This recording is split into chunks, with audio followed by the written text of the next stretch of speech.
किताबां च लिखिया है कि हुजूर रहमत बन के आए तो शैतान नूं भी विचों हिस्सा मिल गया। शैतान नूं भी हुजूर दी रहमत चों हिस्सा मिलिया है। यानी नबी सल्लल्लाहु अलैहि वसल्लम दी रहमत तो शैतान भी महरूम नहीं रहा, शैतान नूं भी हिस्सा मिलिया है। उलमा ने लिखिया है भी शैतान नूं वो तो अजली दुश्मन इंसान दा अल्लाह दी बारगाह दे अंदरों दुदकारिया होया है, उन्होंने किवें हिस्सा मिल गया, तो शैतान नूं किवें हिस्सा मिलिया।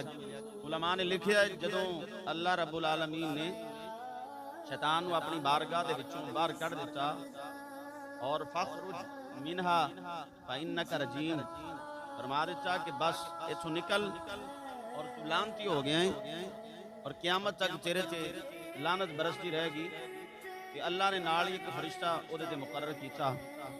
वो फरिश्ता 24 घंटे तो बाद एक बारी जमीन से उतरदा सी और पूरा टेल ला के ना एक बारी शैतान दे मुंह ते थप्पड़ मारदा सी। जदों दी दुनिया बनी शैतान दे मुंह ते हर रोज वो एक थप्पड़ ऐसा वजदा सी फरिश्ते दा ते अगले दिन तक तकलीफ रहिंदी सी। और ढीठ पंजाबी जागा भी बूथा लाल रहिंदा सी, अगले दिन तक मुंह सुजिया रहिंदा सी, तकलीफ च रहिंदा सी। जिस वक्त सरकार दुनिया ते तशरीफ लैके आए तो अल्लाह ने फरमाया मैं अपना महबूब भेजिया आलमीन की रहमत बन के आए। शैतान फौरन अर्ज की या अल्लाह जे आलमीन के वास्ते रहमत है तो आलमीन आलम की जमा होंगी है, आलम का मतलब दुनिया। या अल्लाह जो तेरा महबूब जो सारी कायनात वास्ते रहमत बन के आया तो हर चीज़ वास्ते तो मैं भी उस दुनिया च वसना ही है ना, तो मैनू भी तो कोई हिस्सा मिलना ही चाहिए। फरमाया तू की चाहना है मेरे महबूब की रहमत चो हिस्सा लेना।